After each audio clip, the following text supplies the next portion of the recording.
I'm going to close with this. The deputy chief said some powerful words up here that really touched me about the country and elections and the Cherokee people. I know this.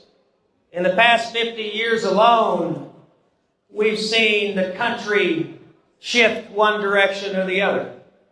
We've seen presidents come and we've seen them go. We've had elections that some of us have liked and some of us have not.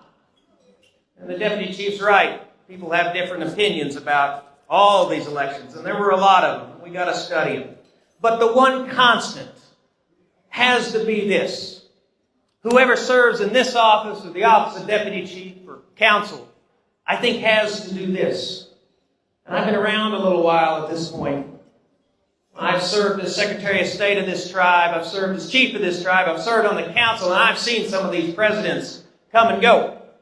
How I think the best course for the leaders of this nation, starting with me, to conduct themselves, and I've done my level best to adhere to this, is that the Cherokee Nation was here before anyone ever heard of the United States. The Cherokee Nation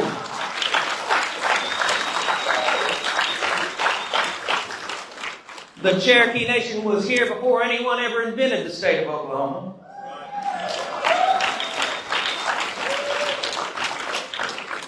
The Cherokee Nation doesn't fall and it doesn't rise depending on who's president of the United States, but the people who lead the Cherokee Nation.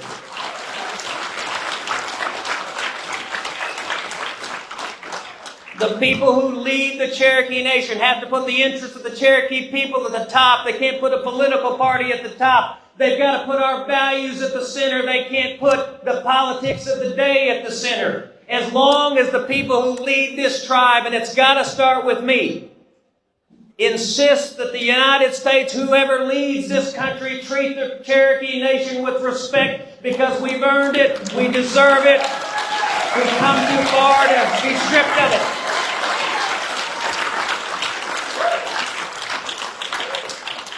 And if whoever serves in office understands that the Cherokee Nation is the best friend our friends and neighbors around here and throughout the country have ever had, we've got to remind them of that.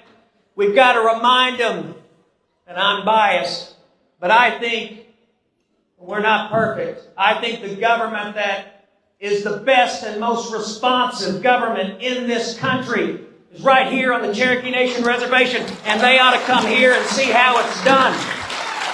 And I don't care who's in office. We cannot operate out of fear or favor from whoever happens to be the President of the United States. We have to operate like we are, the great Cherokee Nation, governing the great Cherokee Nation Reservation, full of, including our at-large brothers and sisters, 468,000 Cherokees, and we are still here, and we're going to tell whoever is the president that we are still here.